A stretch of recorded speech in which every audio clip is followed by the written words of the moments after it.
Over the next 5 weeks, the Independent Broadcasting Authority faces what could be its biggest challenge, deciding who will run South Africa's first private television station. Prospective TV station shareholders begin their license bids at the IBA hearings in Johannesburg on Tuesday. Jessica Pitchford reports. There are 7 bidders, but only 1 license. The first to appear before the IBA will be the consortium known as Free to Air. Involved is former SABC executive Quinton Green, as well as entertainers Dali Tambo, Anand Singh, Welcome Msomi, and the Prime Media Group. The most advantageous part of that consortium is that they all have something to do in the media business. Also involved in the media business is AfriMedia, which will use some of BOP TV's facilities. We do not want to reconstruct, for instance, a broadcasting infrastructure in a country where there already exist access capacities. It means that we can be up and running in 3 months' time. Station for the Nation has the best of black business behind it. We will be spending about 7,000 rands a minute to produce local programs. So that really shows that it will be high quality programs, because we believe that there must be a market as well for locally produced programs internationally. The major shareholders of Island TV are former political prisoners. We do want to make black people media owners and significant media owners. That's what we want to do. MIDI has as its foreign shareholder world entertainment giant Time Warner. Warner is going to be transferring skills to our local producers. Johannesburg Chamber of Commerce President Mos Lioka has teamed up with Vanessa du Plessis to form CTN Broadcasting. On the whole, the majority of the shareholders are the average organizations, grassroots organizations. Last to appear before the IBA on March the 5th will be New Channel, which has among its shareholders Felicia Mabuza Sattel and French Television. Television has opened up to private operators everywhere in the world, and I think it's a tremendous opportunity for this country to create that first private television station. The Johannesburg-based station, expected to take South Africa by storm, will be on air before the end of this year. Jessica Pitchford, SABC, Johannesburg.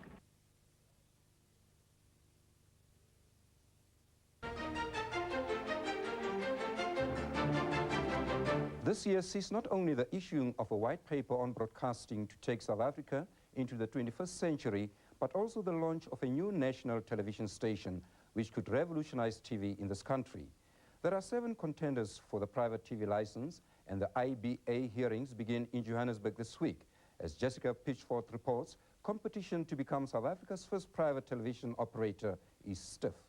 Television was first introduced to South Africa in 1976. Met die bede van die seun van die Allerhoogste is dit daarom vir my 'n besondere voorreg om uit sy sentrum nou as amptelik in gebruik geneem. While the National Party ruled, the SABC monopolized the airwaves. Pay channel Mnet made its appearance in the late 80s with restrictions on the broadcasting of news. Now, 22 years since television sets were first switched on in South African homes, a private operator is to be licensed. It will radically transform the television environment, and for us it's achieving a government goal of freeing the airwaves. We want to add new voices, to contribute to diversity, the new languages, to increase opportunities for local content, and I think bringing in a new television station, and particularly one with a strong international component, is vital for making South Africa a hub of broadcasting in Africa. For the Independent Broadcasting Authority, a huge task lies ahead. I think this is the single most important challenge that the IBA is undertaking, to license the first free national private television. It's not an easy job. There are 7 bidders, each hoping to take South African television by storm. Some of them are so confident they've already spent millions. It is an expensive business. We wouldn't be contemplating. We would not have even gone for the bid if we didn't think that we would be able to support successfully the financial requirements of this mammoth, exciting, wonderful opportunity. New Channel has France's leading TV station on board. It seemed to us that in South Africa there was a tremendous opportunity to participate in setting up a new channel that would at the same time be a very strong business and at the same time really respond to the needs of the country, and in particular through the local content programming.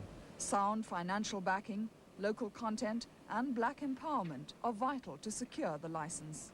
I think the station that makes the biggest commitment to local content is important. That's one important consideration. The second is black empowerment, obviously, but legitimate black empowerment, real black empowerment. And the third is that they live up to the promises that they put forward at the hearings, that if they talk about a certain percentage of local content, that they can actually produce that percentage in broadcast time, and that it's quality programming. Media magnate Rupert Murdoch has a finger in the pie of two of the bidders, while CNN owners Time Warner will invest 100 million rands in MIDI TV if it's granted the license.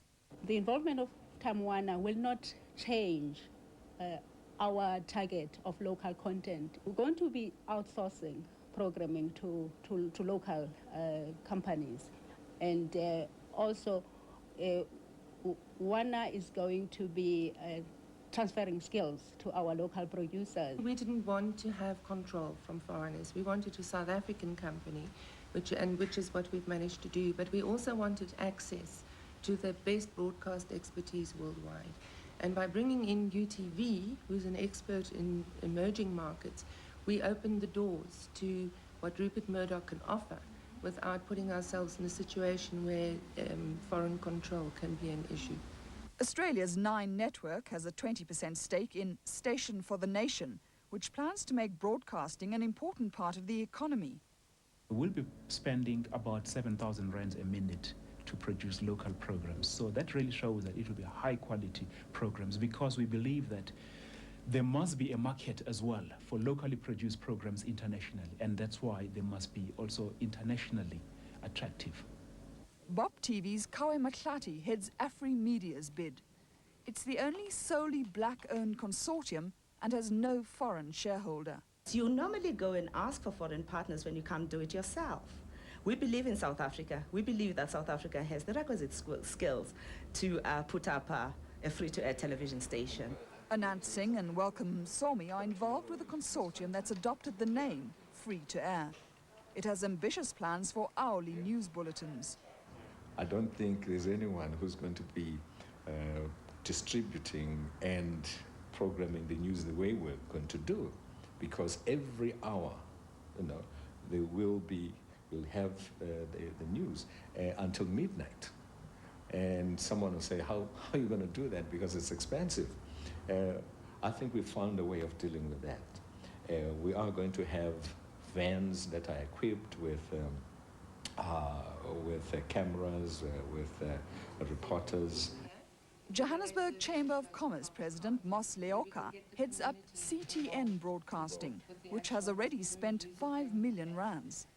We have gone out of our way to involve the average man in the street through the NGOs that we have. We have the National NGO Coalition as a significant shareholder. We have the South African Council of Churches.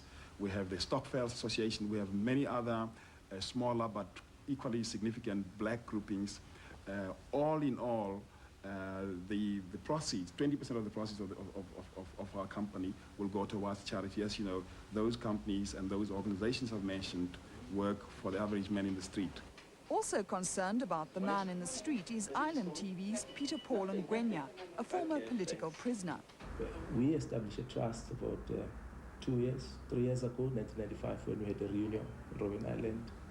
And it was formed in order to try and address the plight of ex-political prisoners, because not all of us, in fact, had moved on to be premiers or cabinet ministers. The consortium, which has Scandinavian backers, has a stake in jazz radio station P4. We do want to make black people media owners, and significant media owners. That's what we want to do. 7 bidders, but only 1 license. From Tuesday this week until the 6th of March, the IBA faces its biggest challenge, deciding just which contender is worthy of the coveted private television license. The license will be issued in April, and the new station could be up and running as early as October. Jessica Pitchford on camera, Johannesburg.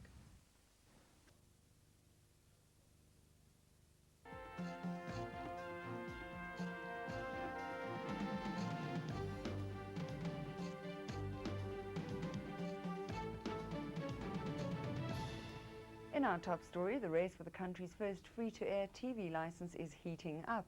Hearings started in Johannesburg today with free-to-air, the first of 7 consortiums presenting their bids to the IBA. It'll cost about 500 million rand to get a full-spectrum TV channel on air, the biggest media investment in the country's history. Among the international players is US media giant Time Warner, which closed a deal with MIDI Television in December. We'll be keeping close tabs on the hearings as they progress, so keep watching.